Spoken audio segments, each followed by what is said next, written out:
Buenos días a todos y a todas los que hoy nos acompañan, los que nos acompañan cada viernes de la Comisión de Cultura.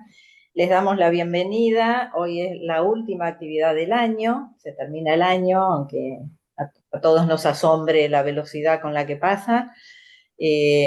Así que les damos la bienvenida a esta última actividad del año. Después de una serie de presentaciones que hemos hecho, todas de temas muy interesantes, algunos polémicos y que nos han dado siempre motivo para reflexionar, para pensar y para intercambiar con interesantes invitados. Así que bienvenidos nuevamente, les damos la bienvenida a Marina Gitter y César Asaki, que son nuestros invitados de hoy, y te doy la palabra a Leonel para que continúes. Bueno, les digo el nombre de la actividad que nos reúne hoy, que es Vínculos sexoafectivos en el tecnocapitalismo, y que será desarrollado por los invitados que ya decíamos, María Gitter y César Asaki. Les digo los currículums de nuestros invitados. Marina Gitter es psicóloga de la UBA, años 1997, miembro activo de la ONG Red Provincial por Mujeres Libres de Violencia. Participó como psicóloga en el Hospital de Clínicas José de San Martín, participó en diferentes instituciones, miembro docente y psicoterapeuta grupal de la Asociación de Grupos de nuestra PPG desde 2021,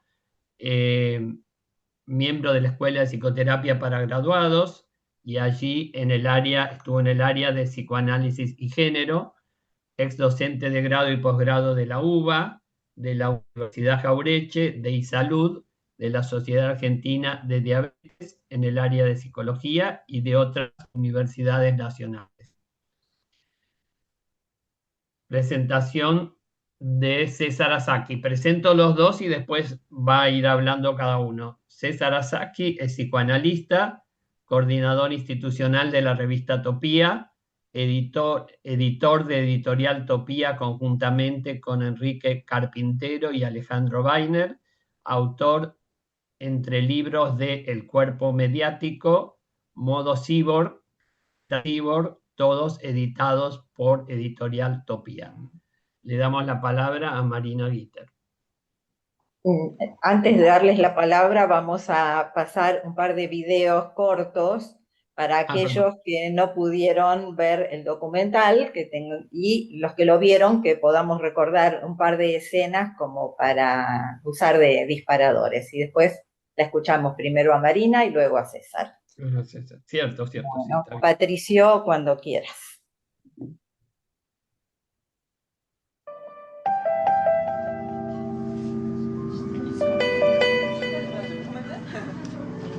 Este es Kota. Tiene 34 años y posee una tienda de música que heredó de sus padres. Vive solo y ese es su principal problema. Es un minusválido sentimental. Es soltero, aunque le gustaría no serlo. Su asignatura pendiente es el amor. Se siente incapaz de seducir a una mujer. Así que se ha visto obligado a buscar una solución alternativa para las caricias, la dulzura y los mimos. Una solución que espera sea provisional. Ni muñecas ni prostitutas. Lo suyo son los gatos.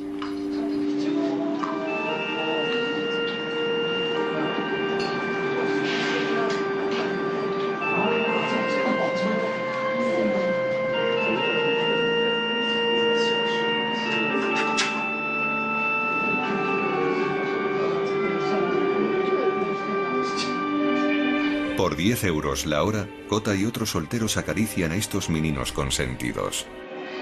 En Tokio existen unos 50 neko cafés o cafés de gatos, a donde acuden algunos japoneses con carencias afectivas en busca de contacto y relajación.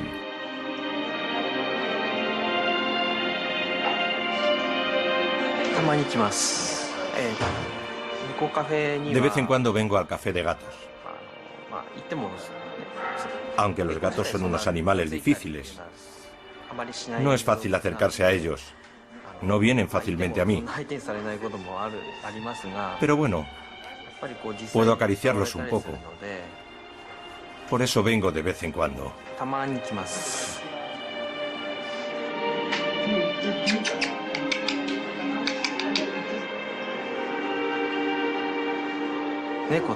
Buscando una similitud entre gatos y mujeres, diré que cuando les doy de comer se acercan un poco para alejarse a continuación.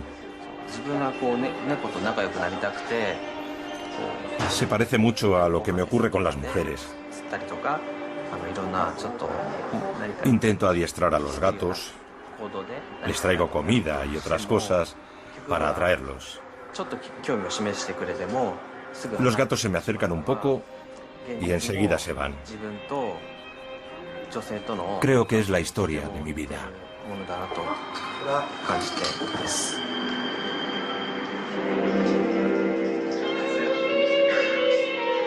Según la publicidad de los necocafés, el contacto con los animales disminuye la ansiedad, el estrés y la frustración. Un gran número de japoneses de entre 30 y 40 años no están casados. En 20 años el número de solteros se ha duplicado. Los animales domésticos se han convertido en sus nuevos compañeros de soledad. En Tokio hay más mascotas que niños menores de 3 años. Muchos solteros que no han encontrado el amor trasladan su afecto a las mascotas. Kota no se resigna, aunque la comunicación no sea su fuerte, lo intenta.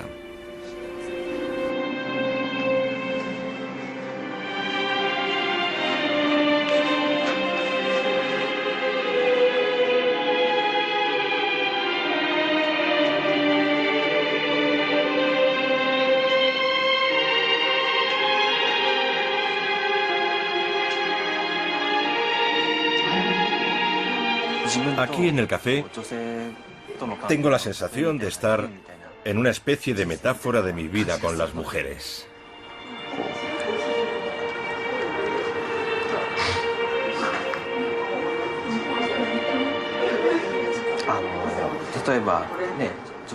Intento, por ejemplo, establecer contacto con mujeres para divertirnos, pero no obtengo ninguna reacción por su parte.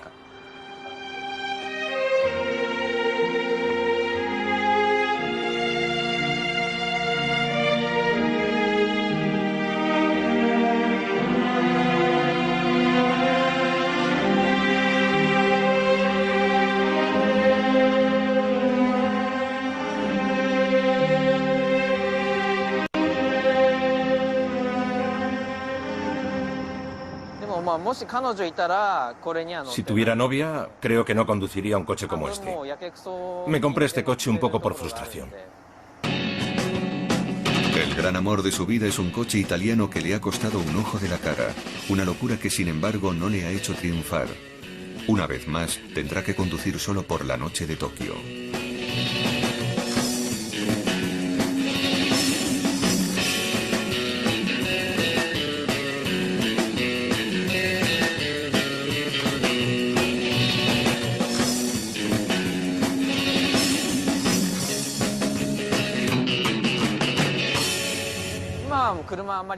No creo que el coche sea importante en estos momentos. En la época de la burbuja económica en Japón, si tenías un buen coche, podías acercarte a una chica. Era un buen pretexto para ligar con las chicas. Pero yo creo que ahora ya no es así. Tener novia es muy difícil.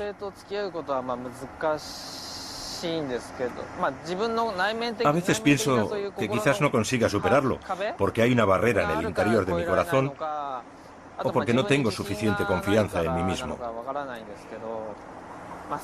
Y aunque pida consejo a un especialista, sé de antemano su respuesta. Me dirá, solo depende de usted. Para mí una pareja, el amor, el matrimonio, todo eso sirve para tener una compañera con la que vivir en el mundo actual, que es muy difícil.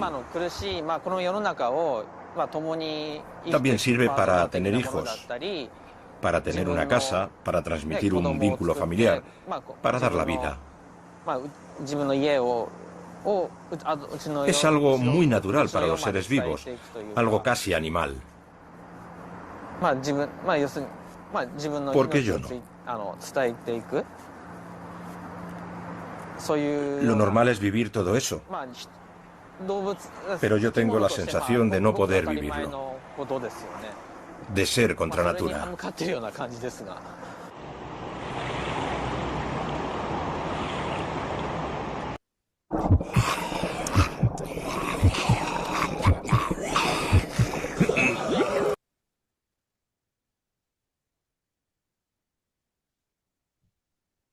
Bueno, ahora vamos a ver el otro.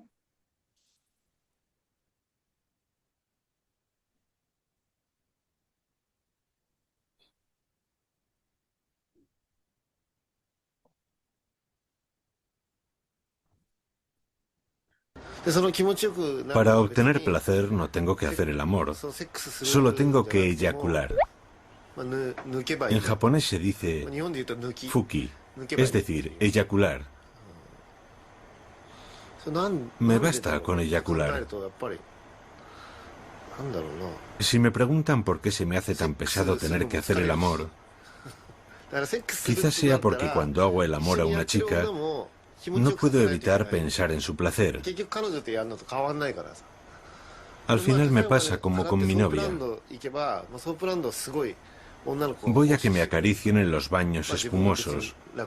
Me encantan los baños espumosos, porque es un lugar en el que las mujeres están a mi servicio. Yo no hago nada, no me canso. Simplemente me dejo llevar. Pero si voy con una prostituta a un hotel, es decir, a hacer el amor con una mujer, al final me preocupa el hecho de que ella sienta placer o no. Por eso, para conseguir mi placer, no tengo más que eyacular, pensar solo en mi placer. Además, las chicas prefieren que termine cuanto antes, así que hacen todo lo que está en sus manos. De todas formas, ellas saben para qué estamos ahí. Siempre elijo un lugar que vaya con mis gustos. Por ejemplo, si me apetece golpear las nalgas de las chicas en el metro, busco un lugar que ofrezca ese servicio. Y puedo masturbarme haciendo eso. O si me apetece disfrazarme de bebé, en el juego habrá una chica que jugará a ser mi mamá y me hará una paja. En resumen, voy a estos centros de placer sexual únicamente para obtener mi placer personal. Y puede decirse que mi placer sexual se resume en eyacular. Eso es.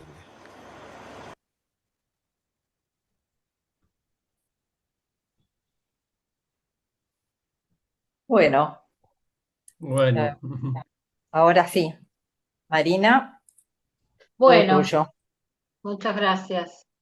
Bueno, primero que todo, buenos días a todos y a todas. Quiero agradecer, por supuesto, a la PPG, a la Comisión de Cultura, por hacer la invitación, a Mirta y a Leonel, que me la han acercado la propuesta, a César, con quien estoy compartiendo esta presentación.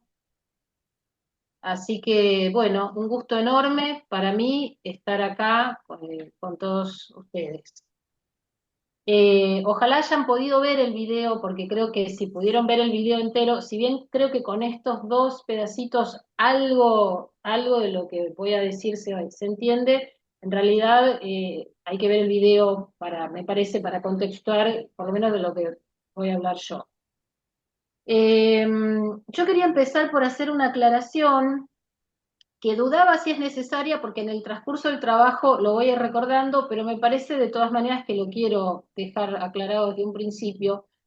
Yo quiero voy a hablar desde el concepto de conocimiento situado de Donna Haraway. Quiero hablar desde ahí. Ella nos dice que todo saber se produce desde una experiencia corporal contextual y desde una posición sociohistórico-cultural determinada, haciendo imposible la objetividad y neutralidad. Por eso, al enunciar el lugar desde el que hablo, desenmascaro especialmente mi ignorancia de una cultura y una forma de vida que me son muy ajenas, como es la cultura japonesa.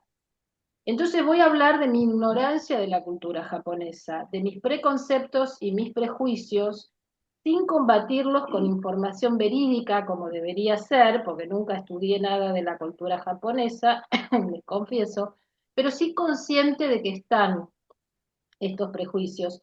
que son parte del sentido común y de los estereotipos que me proveyó mi cultura, mi visión. Y en todo caso, justamente lo que me interesa es hablar de ello, de algunas significaciones imaginarias sociales de ese Japón que tiene para nosotros, de las cristalizaciones de sentidos que nos llegan, y por supuesto del pequeño recorte que nos trae este video, que además les cuento que ni está hecho por japoneses, no es una visión de ellos mismos, sino que es una productora francesa, y el que habla es un locutor español. Así que bueno, ahora sí les cuento un poco lo que me pasó la primera vez que vi el video, ¿sí? Me gustaría empezar por ahí, la sensación mía. Cuando yo lo vi por primera vez para este encuentro, me quedé muy sorprendida de mí. Eh, Esta pintura que nos pinta a primera vista es divertida, pero tiene un trasfondo sórdido, a mi parecer, hecho de relatos de inmensas soledades, de cuerpos incorpóreos y de sexo aséptico, sin el barro de los vínculos. Sin embargo, no me quedé impregnada de ese sentimiento, sino que me prodigó una enorme curiosidad y necesidad de pensar.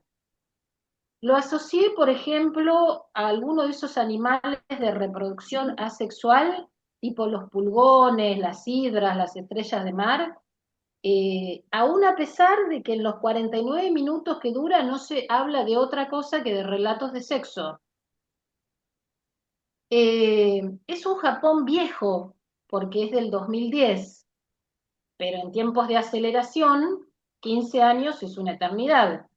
Más de una década atrás del lanzamiento de la IA. El mundo era otro, pero los procesos subjetivos que describe, sospecho, y además leí por ahí, siguen vigentes y se han intensificado. Millones de personas amontonadas en una pequeña isla, hiperorganizada, hiperdesarrollada, hiperplanificado todo. Japón podría ser la punta del brillante iceberg del tecnocapitalismo, el modelo idealizado para países pobres y periféricos como el nuestro. Una sociedad en la que todo aparenta ser posible si se tiene dinero y la mayoría tiene lo suficiente con acceso a educación, salud, trabajo y cuidado del medio ambiente. Una sociedad de tradiciones ancestrales y una cultura exquisita, combinada con todas las ventajas tecnológicas. ¿Se trata acaso de un paraíso? El documental termina con la pregunta del locutor: ¿Japón es tan diferente a Occidente o simplemente va adelante nuestro? Quisiera detenerme aquí. Al menos pareciera que estas formas de subjetividad configuran las metas aspiracionales de nuestro imaginario dominante, ¿sí? O de los grupos dominantes. Pero parece ser que este paraíso tiene sus luces y sombras, y este video nos muestra unas cuantas sombras.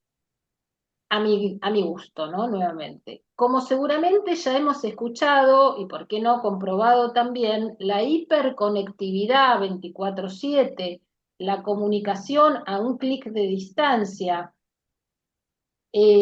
como dispositivo de encuentro con otros, parece ser más traicionera de lo que podría vislumbrarse desde una mirada incauta. En cuanto a lo que se trate de encuentros reales con otros y con la alteridad. Leticia Glosser nos dice ya en el 2015, en La diferencia sexual en debate, que en nuestros contextos contemporáneos padecemos formas violentas de ataque a la organización representacional del psiquismo, que van de la mano de un debilitamiento de los lazos sociales, la exacerbación de los narcisismos y la extinción de del campo del deseo. Pienso ahora, recuerdo esas secuencias fílmicas, no están en este, sino en el video completo, tan bonitas del documental, como esa que muestra un Tokio desde la estela evanescente de color que deja el tránsito imparable en esas autopistas infinitas, rodeadas del estertor refulgente de los carteles de neón. Entre ellos, entre esos carteles, se ven cientos, miles, millones de seres humanos en movimiento. Y me pregunto, ¿están realmente moviéndose? ¿Por qué, extraña paradoja, es posible que el lazo amoroso con otros sea tan difícil siendo tantos y estando tan cerca unos de otros? ¿Es que realmente caminan y observan y se observan? ¿O es que deambulan borrachos de consumo, drogados de buscar el éxito y la adaptación en la sociedad del rendimiento de la que habla Han? Y si es que realmente están soles y solos y solas, me pregunto si hay una necesidad y un deseo de estar con otros. Pero si aún esto está en duda, ¿qué queda del deseo de maternar? Porque el video va a hablar mucho de la cuestión de la natalidad, ¿no? De la caída de un tema muy, muy fuerte hoy en día, muy en boga. Y en efecto, el locutor nos dice que el declive de las tasas de natalidad, que en el 2025 es mundial, en Japón es número 1. Nos decía en el 2010, se esperan 25 millones menos de japonesitos y japonesitas para el 2050. Entonces vuelvo a preguntarme a las preguntas, ¿qué ocurre con el deseo de cuidado y trascendencia delegado a otros, tanto en varones como en mujeres? ¿Existe? ¿Qué pasa con la necesidad de trasvasamiento narcisista para no enfermarnos? ¿Dónde han quedado,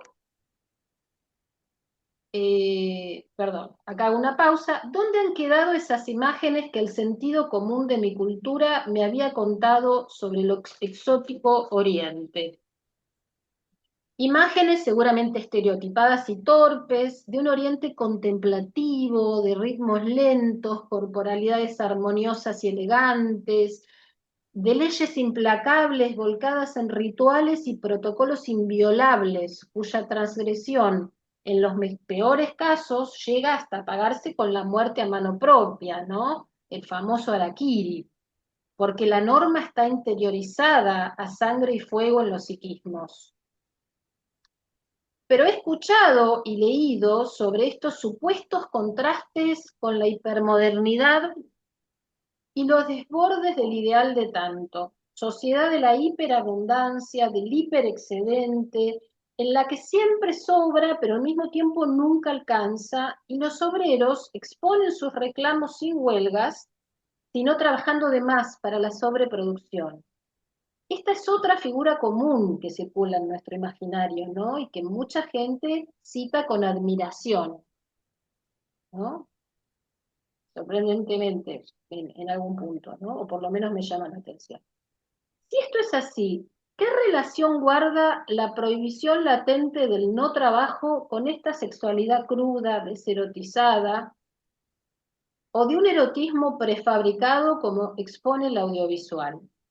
Preguntas que me surgen como asociaciones sin ninguna rigurosidad científica. Frente a un ideal superyoico voraz, el matrimonio y la familia parecen volverse teatro vacío. Ya no son matrimonios arreglados o tan arreglados por una funcionalidad económica y reproductiva, pero tampoco son tan desarreglados como para que los guíe el deseo. Si el amor romántico como razón de la alianza y la familia fue un invento de la modernidad occidental, la aspiración al placer sexual dentro del matrimonio fue aún posterior, especialmente para las mujeres. Me pregunto entonces, intuitivamente, si en esa tierra descrita en el video, que por supuesto, vuelvo a decir, diferencio del Japón real, que como dije desconozco, el trío amor, deseo, matrimonio fue un enlace que alguna vez existió. Aparecen algunas mujeres que aún relatan, sueñan y sufren, que sueñan y sufren por no poder aunar amor y sexo en un vínculo de pareja, pero otras varias que no. El proyecto de hijo tampoco parece interesarles a varias, varones y mujeres. Si el feminismo, salvo por algunos que lo toman más por una institución, más que, pero digo desde el lugar afectivo, ¿no? Y aún así tampoco tanto como institución, porque de hecho tasas de natalidad lo muestran. Si el feminismo, ayudado por la ciencia moderna, permitió separar sexo de procreación, dando a las mujeres mayor agencia sobre sus cuerpos, en esta sociedad ni la cópula, ni los embarazos, ni los hijes parecen ser deseables. Respecto al tema de los hijes, ya que estamos, esto tendrá algo que ver también entre millones de cosas. Mi asociación iba por la relación, las categorías de espacio y tiempo en el psiquismo. La tecnología nos permite estar en todos lados, incluso el sexo virtual, sin cuerpo y sin espacio físico. Pero el tiempo es un presente continuo. ¿La idea de hijo implicará un obstáculo de esta eternidad del presente? ¿Implicará una salida dolorosa de la ilusión de una infancia interminable, por ejemplo? Volveré luego sobre esta idea. Ahora bien, frente al empuje pulsional en estos cuerpos, ¿qué destinos le caben? Aquí es donde se abren las aguas del género. El video nos muestra varones y mujeres heterosis. Para ellas no se vislumbra un horizonte muy halagüeño. Las que se animan a desear caen en la nostalgia y la frustración, tal vez en depresiones, encubiertas o no. Las otras esposas han perdido totalmente el interés en el sexo. No comentan fantasías eróticas, ni con amantes, ni con príncipes. A lo sumo dicen interesarse en otras cosas. En los casos mejores, parecen más preocupadas por insertarse en la vida pública a través de algún trabajo, de alguna actividad, pero otras no comentan deseo alguno. Una mujer cuenta que el sexo fue una moneda de intercambio con su marido para exigirle un desarrollo laboral de él que le brinde mayor bienestar económico y estatus, como ocurre con tantas amas de casa impulsadas a la realización vicaria de deseos y a una prostitución socialmente aceptada y fomentada libreta mediante. Pero esto no es todo, porque aparece una novedad en ese 2010. La primera tienda abierta para llevar a las mujeres por la misma ruta que los destinos pulsionales que la sociedad ofrece para los destinos pulsionales de los varones. Cuando no, abierto por una feminista. Un sex shop con muchos juguetes pensados para sus necesidades anatómicas y sus modos socios subjetivos de placer, de los que imagino saben muy poco. Si sabemos muy poco acá, de este lado de la Tierra, del patriarcado moderno y posmoderno, de nuestras sociedades nuevas, ¿cómo será allá desde un patriarcado milenario? Pero de nuevo, quién sabe si esta pregunta intuitiva está sesgada por mi ignorante prejuicio occidental que solo me permite imaginar geishas al servicio del eterno amo, el deseo masculino. Para los varones heterosis se despliega un mercado sexual de lo más bizarro a mis miopes ojos. Ya no se trata de la vieja prostitución, no se trata aquí de la sagacidad freudiana para comprender la degradación de la vida erótica masculina, dividida en la esposa venerada pero desexualizada como una madre y la puta blanco de todas las excrescencias de la sociedad patriarcal, de las pulsiones parciales de dominio, de deseos infantiles frustrados, etc. No, no, no, no. Como dice este muchacho, el último del video, que yo no me acuerdo ahora cómo se llama, ese muchacho, para los que veo en el video entero, se queda después del trabajo en la cabina de masturbación, con distintos materiales pornográficos a la mano, entre otras cosas que tiene en la mano.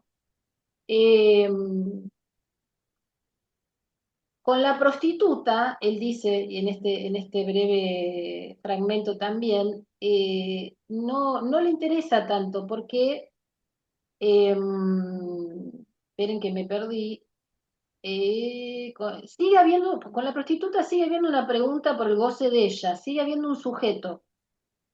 Aún en la disociación prostituyente, él reconoce una dimensión de otro humano en la prostituta y eso lo ata a un mandato insoportable. El deseo del otro, el placer del otro, es un esfuerzo demasiado grande e inasible. Por eso no le interesa la prostitución. Ni que hablar de tener que volver a casa molido después del curro, como dice el video, el trabajo, y que le empiecen a pedir que ayude con las tareas de la casa, con los chicos. Mejor evitarlo. De la casa al trabajo y del trabajo a la cabina masturbatoria. Y recién después directo a dormir. En este muchacho no hay registro de soledad. Su vida se compone de obligaciones laborales, por un lado, que presumo una cantidad alevosa de horas, y por el otro, del escape a lo profundo de su eyaculación que lo habilita al descanso. Resultados, resultados, pide el capitalismo, ¿no? Él cree encontrar allí un goce sin límites. ¿Y el mercado qué onda? ¿No es el mercado también el que goza con sus imperativos de expansión sin límites? Pienso otra vez en Byung-Chul Han y en su sociedad del cansancio, e imagino a este muchacho en su cabina de encierro narcisista y su pereza inacabable, con perdón de la palabra inacabable. Eh, Como dice otra mujer consultada por ahí, una pareja sexuada es algo demasiado forzado y los hombres ya no quieren eso, dice ella. No obstante, el dueño de la empresa Tenga, qué nombre, ¿no? Para los que veo, es una empresa que vende unas cosas, que ahora les voy a contar, unos aparatitos que están rellenos de lubricante con una ventosa para que se introduzca allí el pene. Este señor, el dueño de Tenga, muestra ciertos pruritos, dice que no reemplazan a la vagina humana y menos a la mujer. No es el caso del dueño de la fábrica de robots sexuales, que expone sin complejos las bondades de su producto muy por encima de las mujeres reales. No tenés que hacerle regalos, no le duele la cabeza, nunca te dicen así, no, que me duele, anda más por acá. Con las muñecas no tenés que imaginar qué les gusta. Tienen pelo real y además gimen y se aprenden tus posiciones favoritas. Todo esto incluye además una mejora respecto de las prostitutas porque son todas tuyita, tuyita y de nadie más. Existe también la oferta de los baños de espuma, donde este mismo chico menciona en el fragmento del inicio que él y con otros hombres van a ser acariciados por bellas mujeres que les acarician las orejas. Existe también la oferta de los cafés de gatos, donde van a acariciar y a jugar con gatos, que ya vimos que es el sentido literal, ¿no? No gatos, no me malentiendan, gatos, el animal. En este último caso se trata de un solitario que sí resiente, y esto es una novedad en el video, él sí resiente la imposibilidad de conquistar a una mujer, a pesar de su auto hiperlujoso. Y parece que ensaya con gatos, porque dice que son como las mujeres, los seducen con comida o con jueguitos o brillos para captar su atención. En nuestra sociedad, tal vez sería un incel, un célebre involuntario que está tan de moda ahora, o pensando más antiguo, un zoofílico light. En todos los Perdón, casos, Marina, un par de minutos. sí, medio párrafo me queda, así que estamos Ok, justo. perfecto. Media hojita, 2 párrafos. Dale, En dale. todos los casos se trata de una sexualidad infantil, prelatente, en la cual todas las pulsiones parciales siguen pujando separadamente entre sí, imposibles de integrarse en un yo y construir un objeto, y mucho menos un otro que es un semejante. ¿Estamos describiendo acaso un socius sin ofertas de proyecto vincular?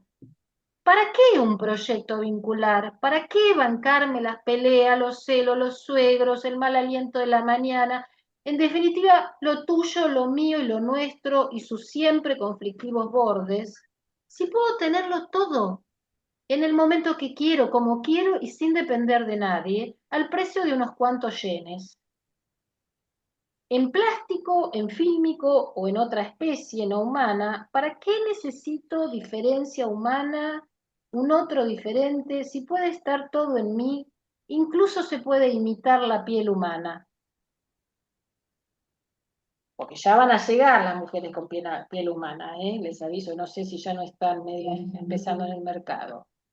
Solo es cuestión de esperar un poquito. Como dice el video, las muñecas se parecen cada vez más a las mujeres reales, pero también el ideal de mujer deseable se parece cada vez más a las muñecas. El patriarcado sigue adelante, como el racismo, el clasismo, la exclusión social, como todas las otras formas de dominación y desigualación.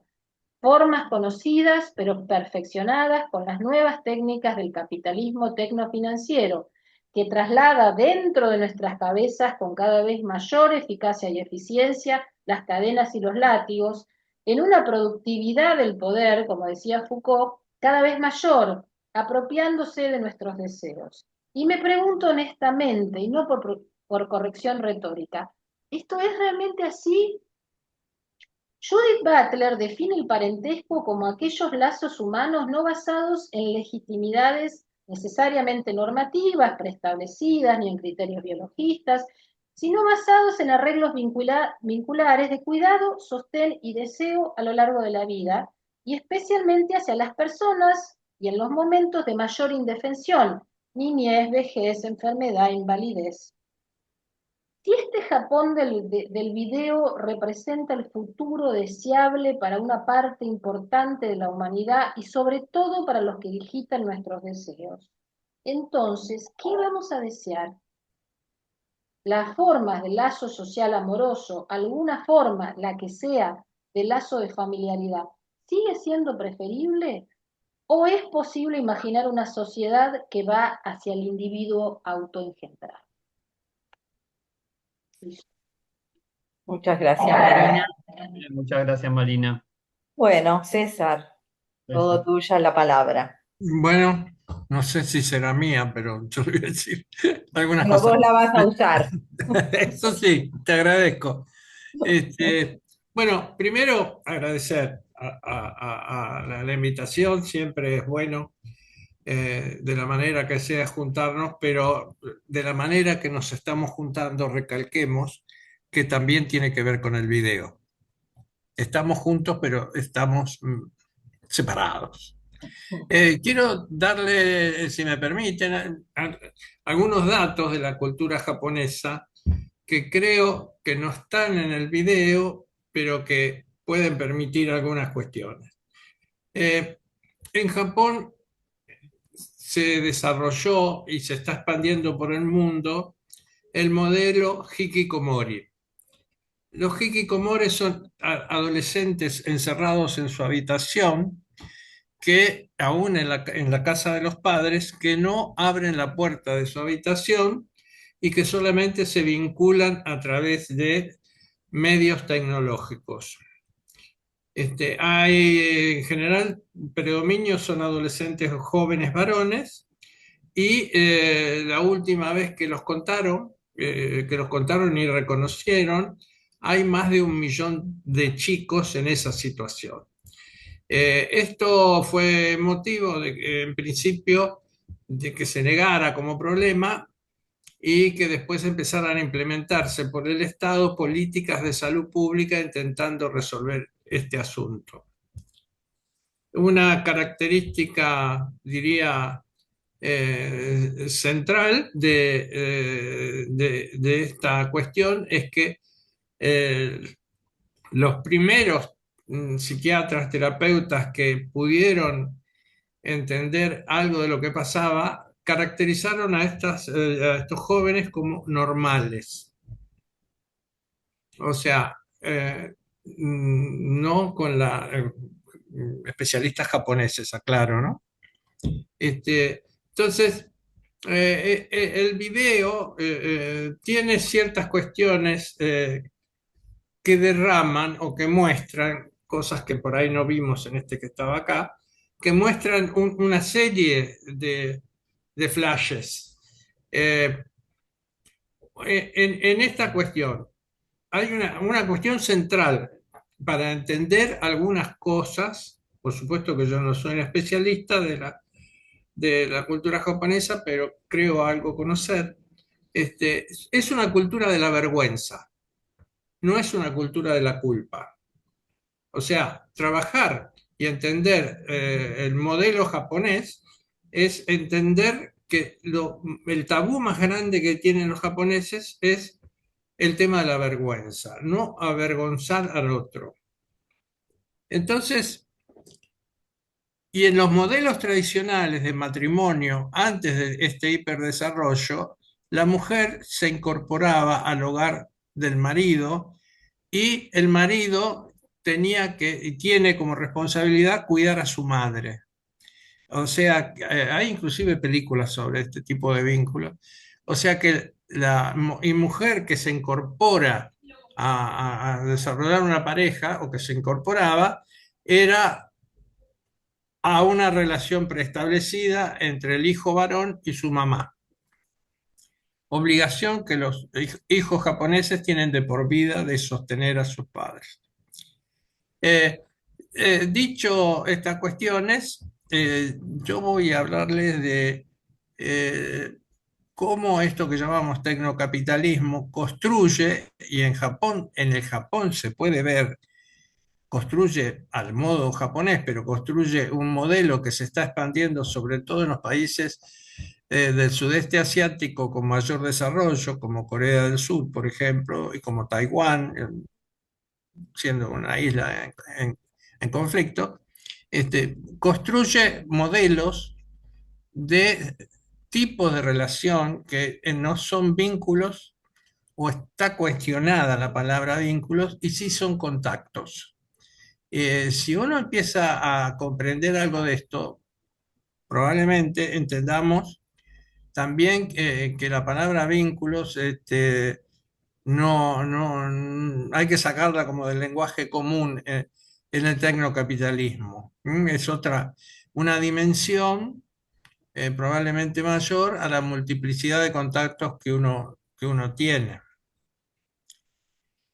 Dentro de esto tenemos Japón como una sociedad hiper tecnológicamente desarrollada, avanzada en todos términos tecnológicos, y uno de los países donde las personas están habituadas y no tienen ningún efecto siniestro el comunicarse y ser atendidos o trabajar con robots. Por ejemplo, es el país donde hay más trabajadores robots en el mundo. Ustedes pueden, les recomiendo en ese sentido el libro de Julián Barsaschi, el Japón desde una cápsula, que es un argentino que estuvo viviendo en esos hoteles iglú. Les recomiendo, muy interesante con relación a Japón. Y, por ejemplo, la entrada a un hotel, los recepcionistas son robots, no hay personas, no hay humano con el que uno habla. Hay hoteles en los cuales se puede elegir. Hay 3 robots, por ejemplo, pongamos un dinosaurio, un marciano y un otro, y uno elige, el japonés que va a ese hotel, elige quién lo atiende en la recepción. Uno de ellos es el que tiene más aspecto humano, los otros no. Entonces, hay una habitualidad y una aceptación, y si quieren, podemos decir, si me permiten la audacia, una transferencia con los robots que habitualmente Occidente todavía no tiene del todo. Y la personificación del robot trae cada vez más esta idea de una cultura que, en mi opinión, en general, hace a una subjetividad distinta. Para mí, en términos generales, sin separar Oriente de Occidente, nuestra subjetividad hoy es una subjetividad cyborg.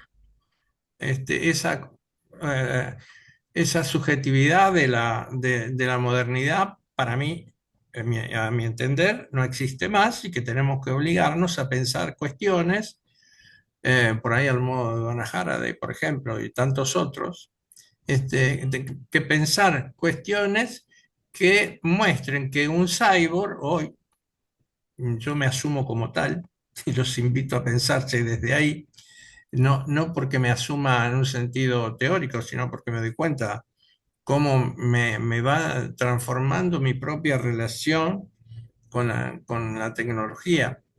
El cyborg es un dispositivo donde lo biológico y lo tecnológico se unen, hacen una simbiosis. Entonces, el cuerpo humano, hoy por hoy, ha hecho, de acuerdo al desarrollo capitalista, un dispositivo que antes podía ser una herramienta, hoy es una prótesis. El celular es una prótesis, no es más que está por fuera del cuerpo, sino está incorporado al cuerpo. Y además empieza a organizar nuestro cuerpo. Y si ustedes observan y hacen, por ejemplo, hacen un estudio, un seguimiento de la historia del reloj, van a encontrar muchísimos elementos de cómo la medición del tiempo nos va cambiando las sociedades. Y por supuesto, la dimensión del cambio del tiempo tiene que ver con las tecnologías que en ese momento imponen la producción. ¿Mm? O sea, la producción es en última instancia la que inventa algo al servicio de ganar dinero, de producir objetos, y eso cambia el tiempo. Lo cambia Nosotros vivimos en un tiempo que no podemos dimensionar. Nuestra cultura, esto mismo que estamos haciendo, es en nanosegundos. Nosotros no tenemos dimensión posible de capturar ese tiempo en el que vivimos. Sí tenemos, y acá algo del video está, sí tenemos una concepción de la idea del cansancio. Y eso está pasando tanto en Oriente como en Occidente. Las marchas de los trabajadores coreanos llevan carteles que dicen, por favor, déjennos dormir. O sea, nosotros mismos, cada uno de ustedes y yo también, desde cada vez se implementan más técnicas y cada vez trabajamos más, no para ganar más dinero, sino porque hoy por hoy, cualquiera de nosotros que tenga un consultorio termina a las 10, 11 de la noche contestando WhatsApp por cambio de horario, por ejemplo. Para poner una cosa sencilla, los horarios laborales se han incorporado de tal manera que tenemos que responder cada vez más al modo de marcar el compás de espera que nos marca, que en realidad no es espera, es aceleración, este, eh, este modo cyborg. Y esto trae esa cuestión. Bueno, entonces el cyborg tiene más contactos que vínculos. Y esto va para Oriente y para Occidente. Lo que muestra el video, como para mí más interesante, es cómo esta tecnología va desarrollando un erotismo de la soledad, una articulación entre el estar solo y cierta forma de placer que tiene más que ver, lo podríamos decir narcisista si quieren, que tiene más que ver con una idea de no molestar al otro. Hay muchos japoneses maridos que dicen que no tienen relaciones porque no quieren molestar a la mujer. Como se decía antes en los consultorios de ginecología hace muchísimos años, cuando los médicos le preguntaban a la mujer, señora, ¿cuántas veces la molesta su esposa, ¿no? En la semana? Entonces, en esta cuestión de la soledad, lo que hay son objetos sustituyentes que el problema no son ni los gatos. Yo creo que hasta el personaje de los gatos es más para psicoanalizar que los otros que están en otro orden. Tiene conciencia de lo que le pasa, que no pueda salir es otra cosa. Pero yo la atendería a esa persona. Podría establecer una transferencia clara, más allá de la diferencia cultural. Obviamente estoy hablando acá, ¿no? Lo podría atender o podría tener un vínculo con él para trabajar. Pero todo el desarrollo tecnológico indica, y los hikikomori son el ejemplo más claro, que no hay vínculo, que hay un aislamiento, una sistematicidad del aislamiento que se combina con sociedades, como en este caso como la japonesa, altamente competitivas. ¿Mm? Y con un cambio muy grande en la industria japonesa que viene con el toyotismo. Antes, un empleado japonés entraba de cadete en una empresa y se jubilaba en la misma empresa, por ejemplo, la misma Toyota, ¿sí? Y tenía una jubilación asegurada, etc. Hoy no existe más ese modelo de la empresa que absorbe y tiene y contiene a sus empleados hasta el final de su vida útil. Lo que está predominando, como viene siendo en todo el mundo, es el trabajo precario. Entonces, sociedades altamente exigentes, trabajo precario, vergüenza para expresar los propios deseos que pueden molestar a otro. Todas esas cuestiones tienen cierta fantasía de solución a través de la tecnología. Ahora, hay cosas que no son tecnológicas, pero que llaman mucho la atención y que en nuestros países hablaríamos de abuso de menores. Eso que cuenta el video con los mangas, hoy en Tokio, por ejemplo, hay días donde hay nenas de 10, 11, 12, 13, 14 años que se visten como nenitas, como bebotas, y van a una plaza, se convocan a una plaza y los hombres de 40 años en multitud le sacan fotos y le pagan por eso, además, ¿sí? Es más, es uno de los lugares donde más se popularizó comprar las bombachas usadas de estas niñas para uso personal. Salen carísimas, ¿sí? Entonces, hay toda una serie de cuestiones que muestran como una avanzada de esta sociedad tecnocapitalista acorde como lo desarrollan los japoneses, como lo desarrollan los orientales, que no es la misma que nosotros. Desde ahí, lo que el video muestra es la producción de un erotismo publicitario, que deja de ser o se pierde el sentido de la sexualidad como cuestión entre los humanos para ser una industria del sexo. Y como tal tiene que producir. Y entonces, y de vuelta, sujetos que consuman eso y empresas que produzcan esto. Entonces hay toda una demanda y una acción y una vinculación que, por ejemplo, en el video está el chico este que va a cantar solo a un karaoke. ¿Mm?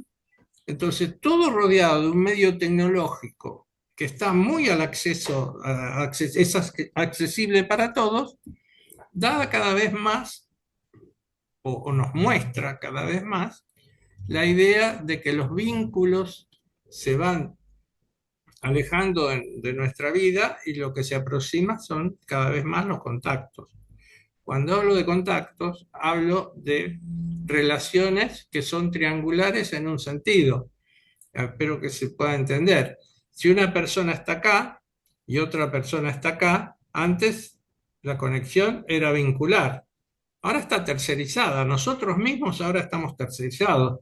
Yo estoy hablando con ustedes, pero a través de una tecnología. O sea, que está acá va hacia una placenta mediática, a una placenta de producción de imágenes y sonidos, e instantáneamente le llega al otro.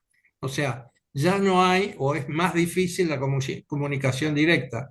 Fíjense en ustedes que hoy acá pasa y viene pasando en todo el mundo. Hoy ya uno no habla por teléfono. Primero manda un WhatsApp para ver si el otro lo puede atender. Che, ¿estás ocupado? ¿No? Y si jamás esa cosa de agarrar el teléfono, como llamar en la modernidad, hubiera muchos o pocos, ¿qué hace José? ¿Cómo estás? No, eso no. Primero uno pregunta si tiene permiso para entrar. Y el otro le dice que sí o que no. Y el medio facilitado por excelencia son los WhatsApp.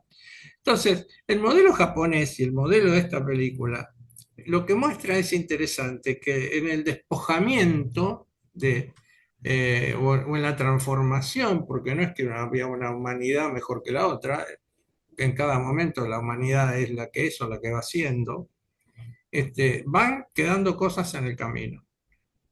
se van transformando en otras. En el modelo cyborg, insisto que me permitan usar ese término, lo que llamamos nanosegundos se transforma en aceleración. Lo que llamamos aceleración se transforma en aislamiento. Y lo que llamamos aislamiento es, bueno, cómo me las rebusco para que algo de mi propio erotismo, pasión, como lo querramos llamar, ¿no? Un ejemplo casi distinto, pero si me lo permiten, en el Mundial de Fútbol lo que se aplaudía cuando terminaba un partido era a los japoneses que levantaban todo lo que habían ensuciado en la tribuna y lo guardaban y lo metían en bolsitas para que saliera del estadio sin que nada se manchara. Bueno, esta es una cultura, la que muestra en este sentido la película, que nada se mancha, nada se ensucia. En el sentido, estamos lejísimos de la cuestión en el vínculo, que todo es como decía Marina, ¿no? Uno tiene ruidos, tiene olores, tiene voces, tiene discrepancias, o sea, no, el otro es un montón de líos. Acá, a través de la cuestión tecnológica, no me trae líos, ese otro no me trae líos. Puede tener mi satisfacción, si es que me parece, pero no me trae líos. Tengo que tener esos elementos, si están disponibles, puedo tener hasta los dispositivos que se ubican en el cuerpo y tener un contacto sexual a través de la inteligencia artificial, ¿no? Con un otro que está en París, pero con sensaciones táctiles, etcétera, etcétera, etcétera. Se me aparece un cuerpo, digamos, o siento un cuerpo. Entonces, la película, lo que me parece muy interesante, que recorre primero el barrido el patriarcado, claramente, porque las que propugnan algo distinto que no aparece en lo que vimos ahora son las mujeres, o muchas mujeres, mujeres que se dan cuenta que sus matrimonios son un fracaso en un sentido, pero no se pueden separar porque es una vergüenza. En Japón, tener un problema familiar, los padres de los hikikomori ocultaron durante años que tenían hijos así. ¿Por qué? Porque les daba muchísima vergüenza. ¿Sí? Entonces, las mujeres dicen que yo quería, en lo que dicen en el video, ¿no? Muchas de ellas, yo quería, quiero, se me pasa, pero no lo pueden decir. No lo pueden decir ahora, como lo están diciendo en esta película, que en ese sentido es bastante sorprendente. Y los varones vuelven a la idea de la barra, pero sin barra. Es decir, la barra de varones, en vez de acá ser un grupo de varones, son serialidad, uno, uno, uno, uno, uno, ¿sí? Donde ni siquiera se emborrachan juntos, en el mismo lugar se emborracha cada uno por su lado. César, Sí. 2 minutos. 2 minutos. Bueno, entonces, estas son las reflexiones a las que me llamó el video, ¿no? Es decir, pensar que hay una nueva condición, una transformación de la humanidad, y que si uno mirara a largo plazo, es para seguir pensando cómo vamos a seguir humanizándonos, en qué lugar. Y esto es una cuestión muy compleja, ¿no? Porque cambia tanto lo que se va desarrollando, que yo no quiero decir que vamos a ser suplantados por las máquinas, pero quiero decir que ya se producen úteros artificiales. ¿Mm? Y que la tecnología, el tecnocapitalismo está pensando, ante el problema de la deserción o la baja de natalidad en el mundo, está pensando en tecnologías que podrían sustituir los embarazos. Entonces, creo que la película es muy interesante, vale la pena verla. Y vale ver, me parece que están muy planteados los matices. Es más, creo que lo que menos representa la película es ese personaje de los gatos.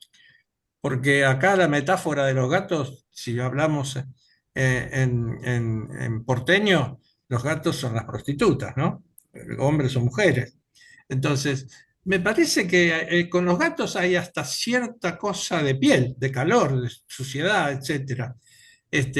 Con el dispositivo ese para hacer una vagina artificial que contaba Marina, ninguno. Y yo creo que ese es lo que es interesante que nos muestran las culturas orientales de avanzada, que son para estudiar y mirar muy seriamente para nosotros como especialistas eh, en la subjetividad, ¿qué nos están mostrando? Gracias. Gracias, César. Bueno, gracias Gracias, a los dos. gracias a los dos. Vamos a pedirle a Patricio que habilite los micrófonos para que los que quieran hablar lo puedan hacer, pero les pedimos que vayan levantando la mano como para ir dando la palabra. Paulina, tenés la mano levantada hace media hora, ¿la vas a usar? Sí. Bueno, te damos la palabra, desmuteate. Está silenciada, Paulina. Sí, ahí un segundito ya les doy audio. Bueno, espera un segundito, Paulina. ¿Ahora? Ahí está. Ahora sí. Bueno, sí, no, estaba impaciente por saludarlos a César. Hola, César, no sé si te acordás de mí. Remontate a 40 de No te veo, Bueno, no te veo. ¿Dónde estás? No te veo. Paulina Calmewiki, de Apdi, Bueno. acordate de Norberto Gurman. Bueno, listo. Sí. Dale. Hola. Era ese mi entusiasmo, y a Marina, que está con nosotros en el bueno. espacio grupo. Bueno, quería decirles que es una alegría, un orgullo, y que trabajaron una bocha, como diría mi nieto, un montonazo, un aporte serio, responsable, meticuloso, meduloso. Yo quisiera contraponer al tema de la vergüenza de los japoneses la película Los Días Felices, y en el ítem contrapuesto a la vergüenza, el orgullo que tenía el hombre en limpiar los baños. O sea, porque si uno piensa que uno es un cyborg, a ver dónde está César, que era el señor de pelo entrecano, era re morocho el pelo, bueno, entonces, yo me lo pinto, pero entonces muchas emociones. Yo quiero decir que creo que tenemos que pensar en algo el común en juego, ¿no? En el sentido de que la globalización no es ajena, o sea, que por algo nos llegan todas estas cosas, por supuesto que con diferencia. Las subjetividades están muy talladas por la tecnología, están intervenidas, interpeladas, no podemos sin ellas, son nuestros socios, las padecemos y las disfrutamos. Todos los días con los pacientes, cuando no hay buena conectividad, es un drama extra que se nos agrega a nuestro trabajo, que no es liviano. Y esto, el porvenir, no de la ilusión, diría, el porvenir de la sexualidad.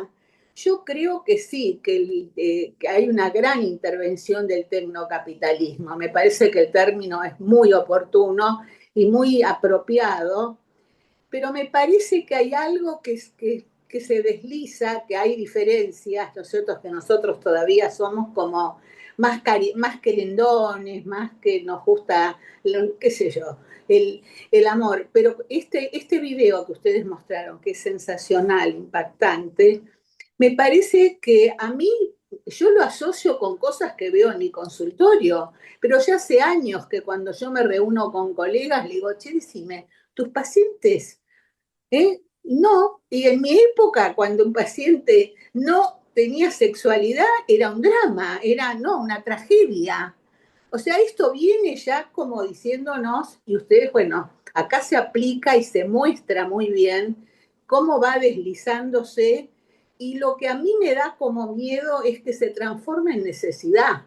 O sea, que queda como eso, como disipado. Bueno, igual les agradezco, igual no, me daría pena, pero bueno, hay formas diferentes, y cuando yo los interpelo a mis pacientes en la sesión, pacientes, pacientas, pacientes con Yo creo que hay algo con las pantallas y con la inmediatez, que ya lo venimos viendo, ¿no? Que resuelve rápidamente, que uno está con... nuestros pacientes están en el trabajo con una bronca bárbara y de repente entran a los videitos y se entretienen. A ver, algo de descarga hay. Bueno, esa es mi inquietud y mi agradecimiento. Y dejo la palabra a los demás. Muchas gracias. Déjame agregarte una cosita. La persona que vos decís de esa película es una persona de la modernidad, lee libros y lo que Claro. tiene es una biblioteca. Hay una diferencia, un detalle que hace enormemente distinto a ese personaje de los que estuvimos viendo recién. Pero me Tenés parece... razón. ¿eh? Está bueno. Gloria. Bueno, felicitaciones a los dos, realmente fueron exposiciones fantásticas y el video interesantísimo. Todo esto me resultó interesante, como les dije, pero al mismo tiempo me dio cierto terror de pensar que vamos hacia allá, ¿no? Hacia eso. Eh, nosotros, además, interpela nuestra teoría. Nosotros trabajamos con que hay que transformar el uno en dos. Nos pasamos hablando de eso, ¿no? Y acá el 2 se fuma y aparece la omnipotencia del uno en todos lados. Una pequeña anécdota. Tengo una pareja de pacientes, gente grande, que viaja muchísimo, pero viaja a Japón. Adoran Japón, son un poco idealizadores y entonces Japón es una maravilla total. Entonces, vienen del viaje y siempre Pregúntale vienen muy eufóricos a contar y me cuentan que tuvieron una experiencia muy a Betty. angustiante porque llegaron con el Uber a un hotel, ellos habían reservado, además hay gente que aunque es grande maneja muy bien la tecnología.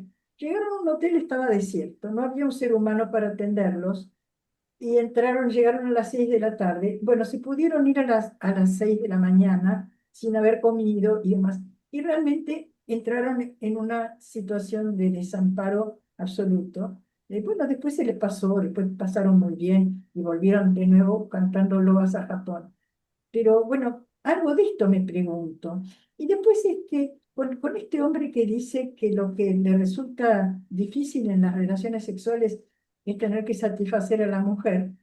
Y esto es una cosa un poco de una añoranza del pasado, porque antes, en otras épocas, a los hombres les interesaba satisfacer a las mujeres, saber que las mujeres estaban satisfechas y le preguntaban, ¿gozaste? ¿La pasaste bien? ¿No? Parece que todo eso ha cambiado y ha cambiado demasiado. Por eso me da cierta nostalgia y un cierto temblor también ver esto. Borges escribió un cuento muy lindo que ubica en 2050 de un hombre solo, ¿no? Un hombre absolutamente solo. Muy interesante y se parece un poco a esto. Bueno, eso. Gracias, Bueno, Gloria. gracias, Gloria. Gabriela. Gabriela. Bueno, primero que nada, muchísimas gracias por la propuesta, y por supuesto por las buenísimas exposiciones, me vi toda la película. Este, y digo, a ver si puedo ordenar las resonancias mías. Por un lado, esta pregunta que se hacían en relación a si Japón muestra algo propio de su cultura o es algo que en este mundo globalizado llegan antes, digamos, ¿no? Esa pregunta me queda resonando. Y después, por un lado, en esto que planteaba la compañía de terror que uno no genera, yo oscilo entre una cosa más apocalíptica del miedo, de cómo nos vamos a seguir humanizando, si nos vamos a convertir en robot, o que esas cosas van a tener, y una cosa más esperanzadora en relación a que eso va a tener un ciclo y se vuelve, ¿no? Y esto lo tomo en relación a lo que me decía el otro día un paciente, con esto que se nombra todo de una manera distinta hoy, y me hablaba muy contento que había conocido a alguien de forma orgánica, y yo no entendía a qué se refería. Y bueno, y que el otro también le decía que bueno, que se habían conocido de forma orgánica. Y quería decir que se habían conocido en una fiesta y no a través de Tinder, ¿no? Y entonces que esa experiencia tan distinta que para nosotros de las otras generaciones absolutamente normal, se convertía en un valor a practicar, digamos, y a buscar, ¿no? Y lo último, que lo que más me preocupó, y ahí con todos mis prejuicios, es de la película, es esta generación que se llama herbívora. En relación, aquí no hay ningún tipo de lazo, ¿no? O sea, es como la apología al cultivo de uno mismo y el otro no existe. Bueno, y se nombran así y defienden eso, bueno, y no es considerado en Japón como algo, como un problema, obviamente, psiquiátrico ni psicológico, sino como una posición subjetiva en la vida. Bueno, compartir esas resonancias. Buenísimo. Gracias. Gracias. Carlos.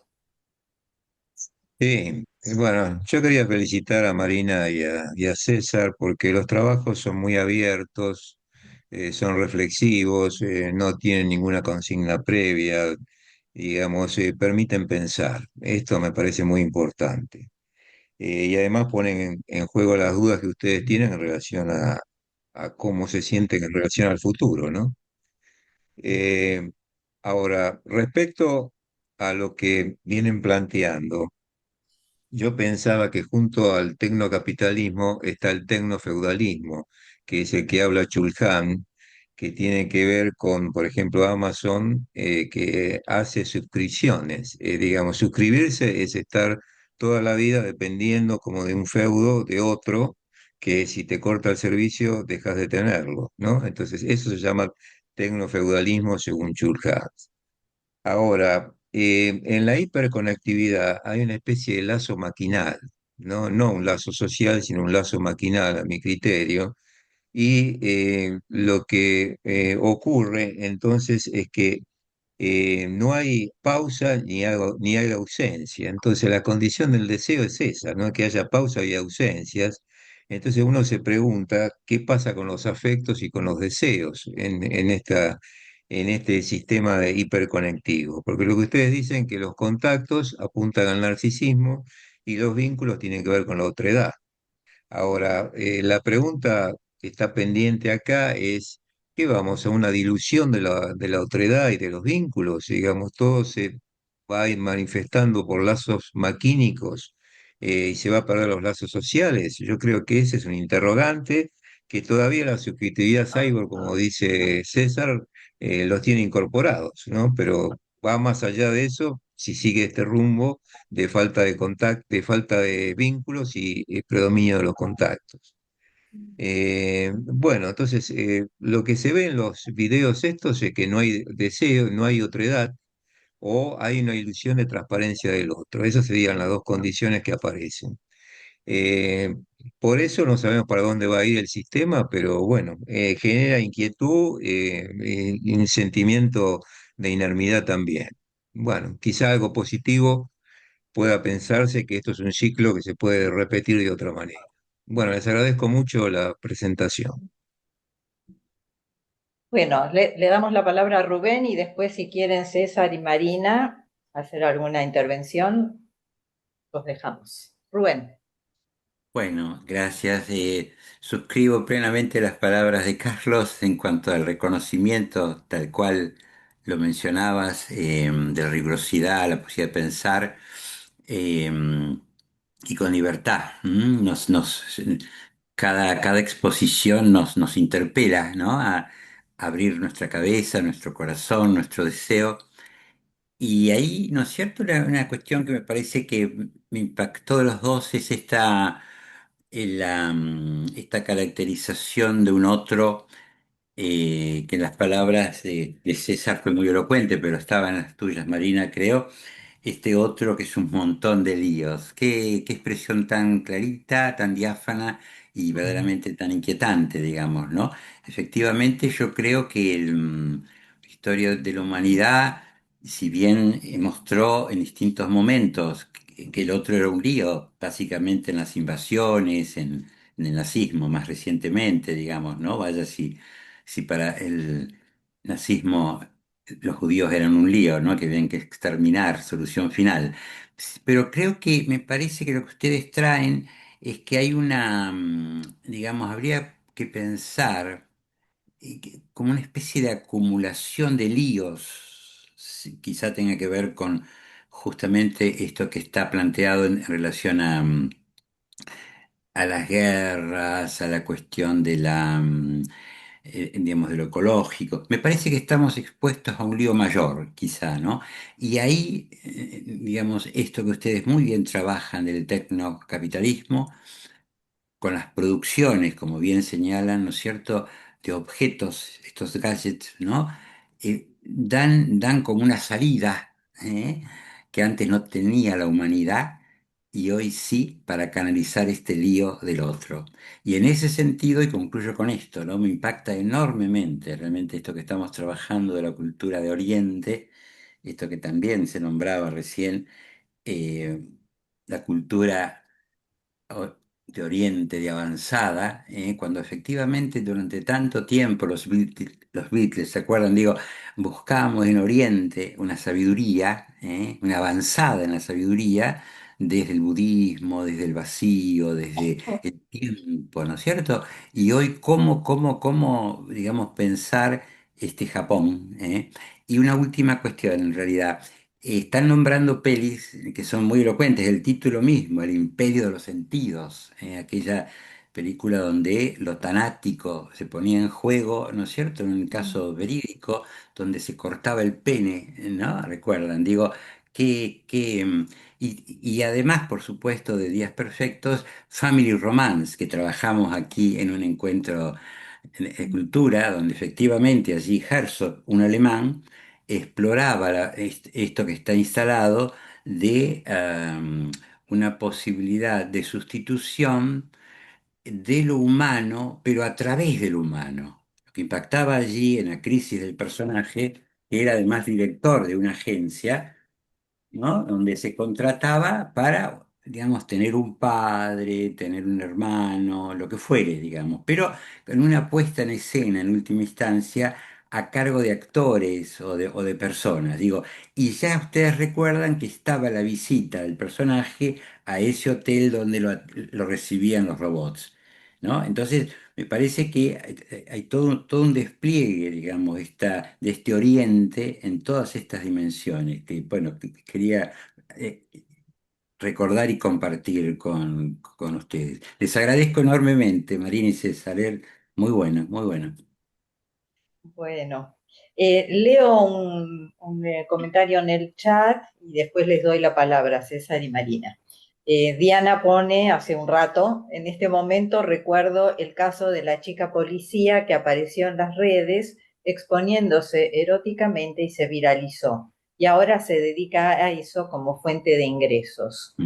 Sí, y yo agrego a eso las OnlyFans, que me hizo acordar tu relato, César, de las chicas vestidas como colegialas y los hombres sacándole fotos, ¿no? Sí, donde no hay contacto tampoco, es todo visual y fantasioso de alguna manera. Bueno, les doy la palabra. César, Marina, quien quiera empezar. Marina, ¿querés empezar? Eh, bueno, no tengo una idea demasiado elaborada, me fueron quedando como retazos de lo que fueron diciendo. Gracias por los comentarios. Por un lado me quedó esto que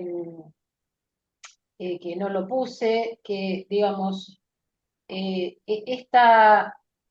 yo traté de ser respetuosa de una realidad, digamos, de una cultura tan distinta que yo no conozco, pero me parecía interesante también pensar cómo nos pone en cuestión la cuestión del qué es normalidad y qué es patología, ¿no? Con esto que decían algunos. Me parece que nuestras categorías acá no nos alcanzan. Yo pensaba por ejemplo, cuando estaba escribiendo, pensaba en la categoría de perversión. Y me parece que es una categoría que acá por lo menos no funciona como nosotros la pensamos, Bueno, César, dijiste algo al respecto. Digamos, ellos consideran normal cosas que para nosotros nos causan, como mínimo, desconcierto, ¿no? Esa es una cuestión. Digo, también para ir pensando en la manera de quedar flexibles y no pegoteados a nuestras categorías psicoanalíticas que nos han servido o que pensamos que nos sirvieron mucho tiempo, qué tomamos y qué no de todo eso, ¿no? Este, Eso por un lado. Eh, Después, esta cuestión, bueno, me quedó mucho, me encantó la presentación de César. Yo conozco un poco cómo piensa y sabía que iba a traer cosas muy interesantes. Eh, Esto que traías de que no son, ya ni siquiera podemos hablar de vínculos, sino contactos, ¿no? Porque por ahí yo pensaba, bueno, vínculos, yo decía, claro, no hay vínculos, ¿qué es esto? Bueno, me gusta poder pensarlo en que, bueno, tal vez no hay que pensar en términos de vínculos, tenemos que replantear algo. Sí, no la vamos a tirar a la basura esa categoría, no es que la vamos a tirar a la basura, pero tenemos que pensarla en este nuevo contexto. ¿Son estos vínculos o no vínculos o es otra cosa que está funcionando, ¿no? Y ahí me hace pensar, no me acuerdo si era Berardi o Fischer, creo que Berardi, ¿no? En esta cuestión de cambio antropológico, ¿no? Pero bueno, son asociaciones libres, ¿no? Que me van surgiendo, no es que lo tengo nada elaborado de esto, pero realmente es como que plantean un cambio muy, muy, muy grande, digamos, en relación a todo lo que venimos pensando y a la evolución en cuanto a cambios, no necesariamente mejora en lo sociohistórico.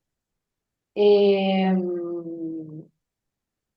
bueno, también estaba en mi cabeza la idea de César de Cyborg, este, digamos, de lo incorporado de la tecnología para el mismo lado.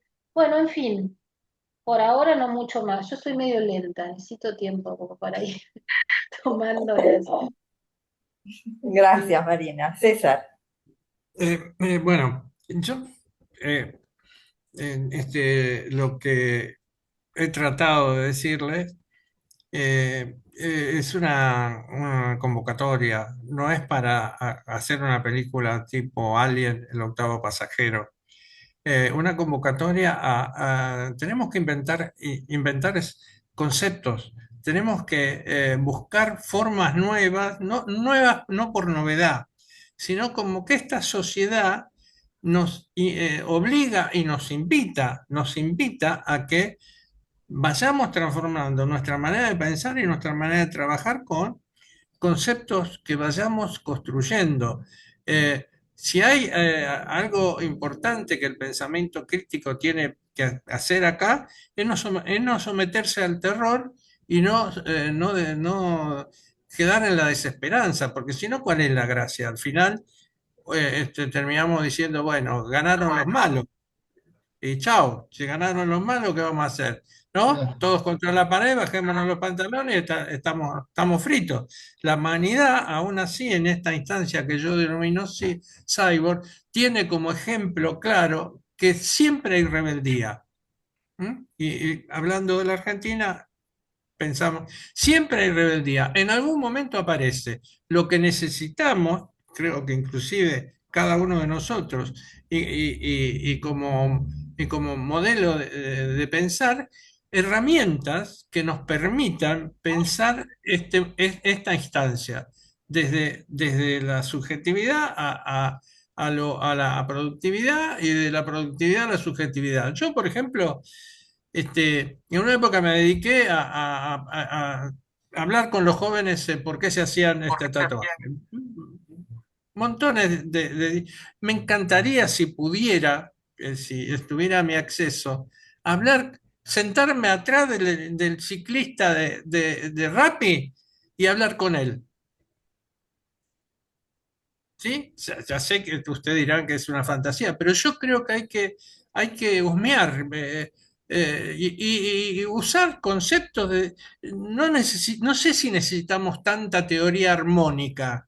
Lo que necesitamos es un montón de pensamiento distinto en el sentido que nos den diferencia y con lo cual podamos construir algo que nos saque de la idea de que, bueno, el apocalipsis llegó para quedarse, cosa con la que estoy en desacuerdo en este plano, de que siempre el pensamiento crítico puede ayudarnos a rescatarnos de nuestra propia fragilidad. Perfecto, de acuerdo. Yo quería comentar algo pequeño nomás. Dale, y después le damos la palabra a Nélida. Sumando a lo que decía Rubén de los líos que se evitan por estar con otros, obviamente que los grandes líos son las guerras, las grandes diferencias, la competencia a ultranza, un montón de cosas, pero también en este individualismo tan exacerbado, los líos que se evitan es eso más cotidiano, ¿no? De las diferencias con el otro, de lo que la cotidianeidad genera, de las frustraciones, de las desilusiones, porque el otro es distinto, es diferente y no es tan fácil eso diario, ¿no? Pero creo que hay que apuntar, creo que César iba un poco también a eso, a rescatar la humanización. Eso. Gracias, Nélida.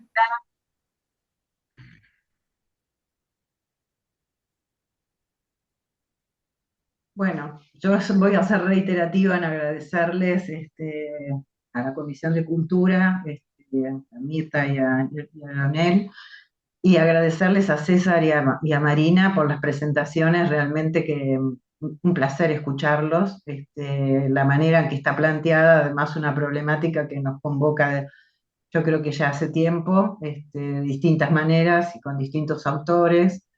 Voy a ser muy desordenada porque yo también soy lenta y necesito tiempo y no me sale tan bien como otros que yo admiro, que les sale muy redondito, enseguida lo pueden decir.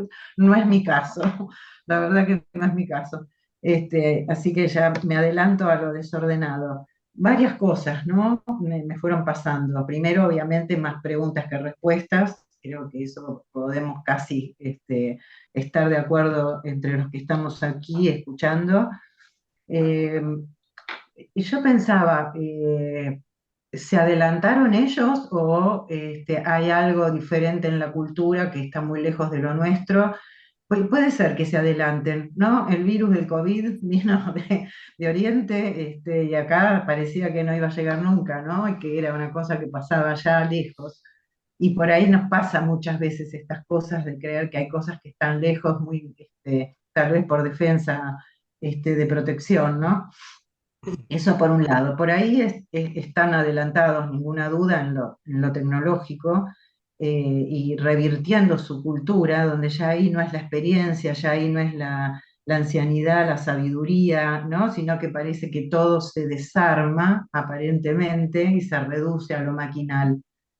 Eh, Así como en la década del 90 algunos nos agarrábamos de Deleuze como un autor para poder entender la precariedad laboral que se presentaba en la práctica, en nuestras prácticas, y tratar de entender un poco eso, ni hablar del actual.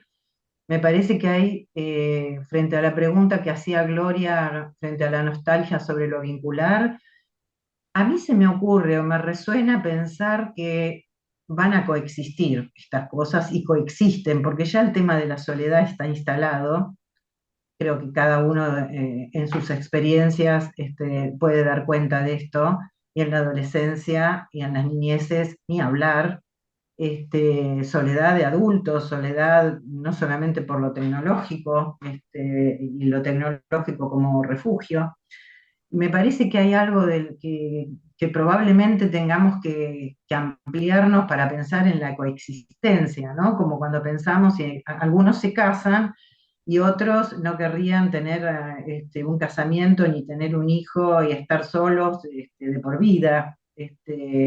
Me parece que hay algo de eso que nos propone la época, nos convoca allí.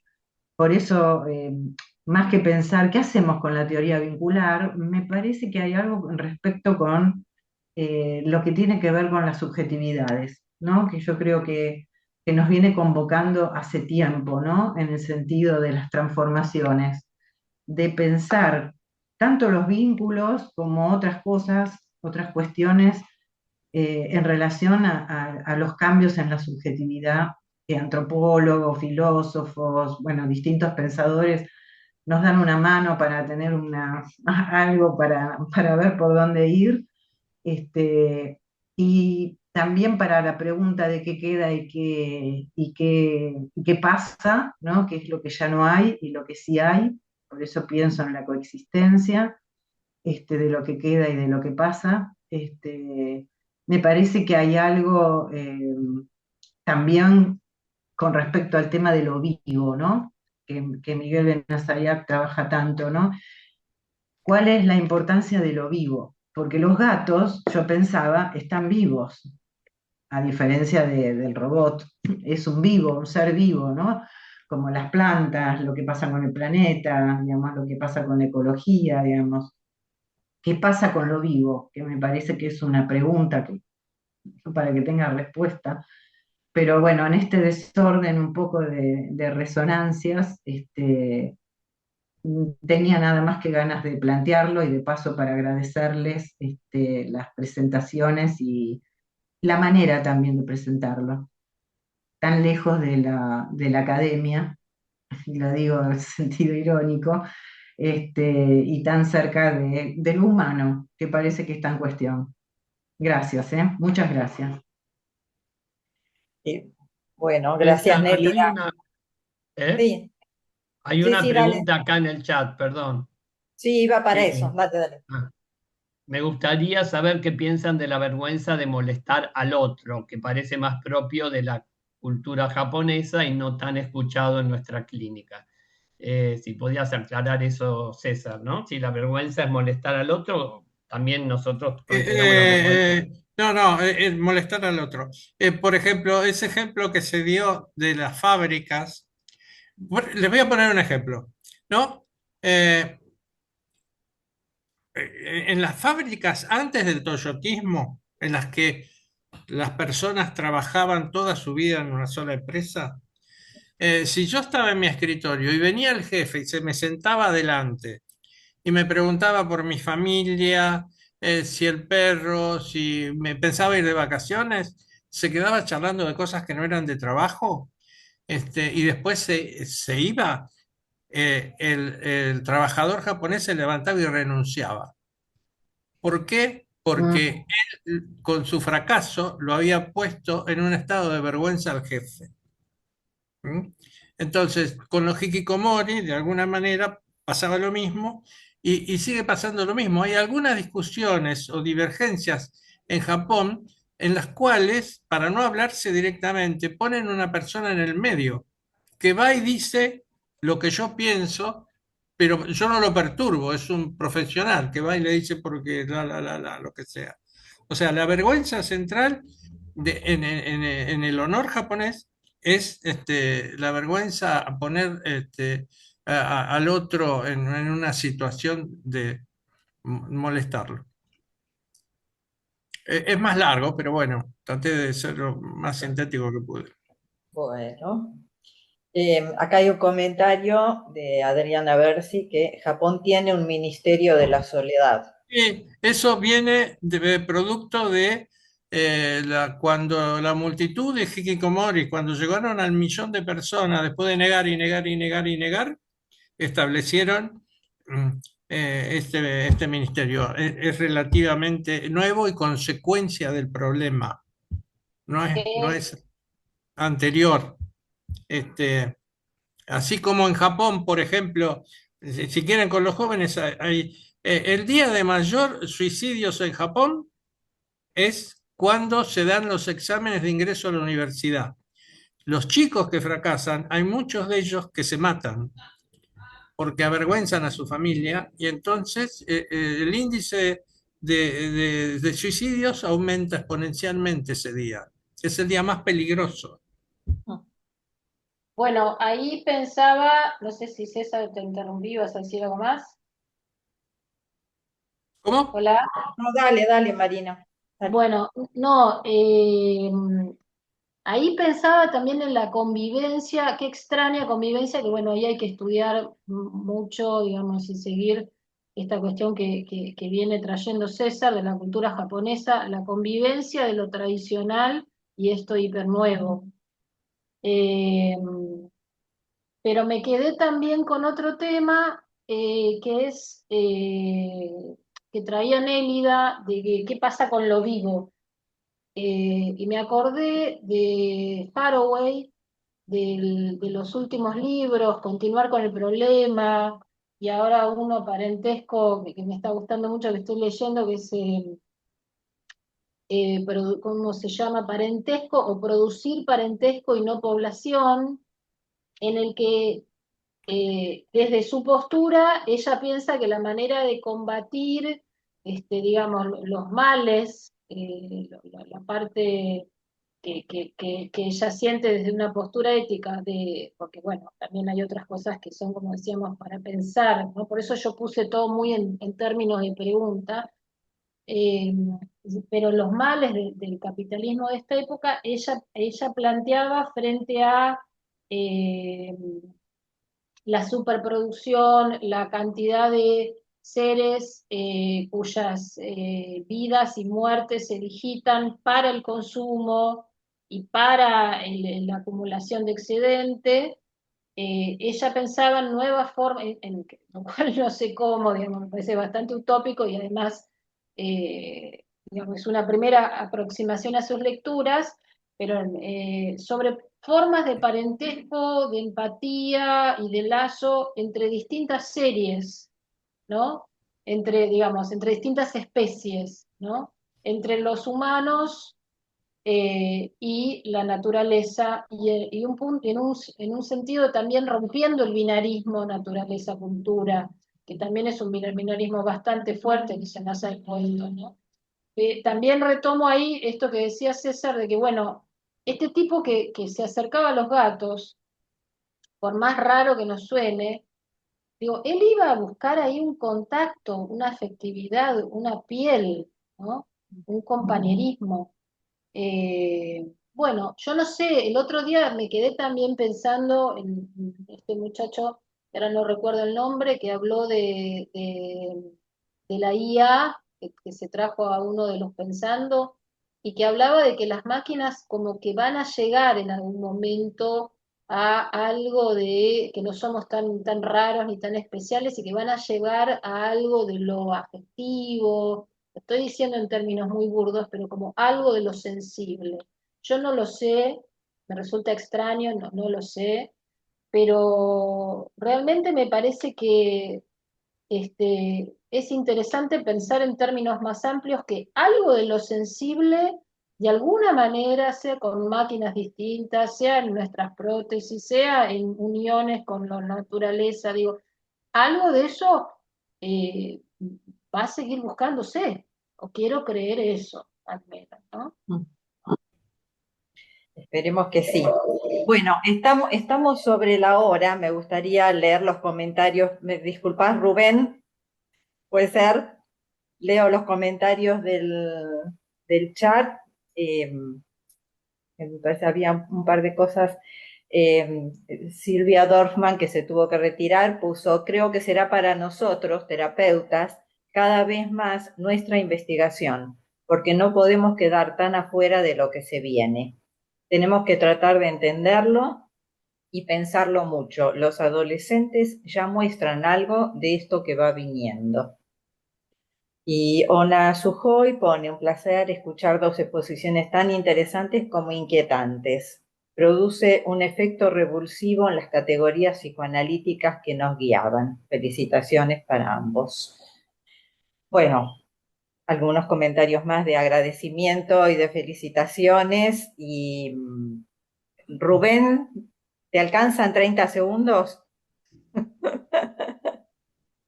Sí, sí, no, en relación a esto de lo vivo y en relación a la rebeldía.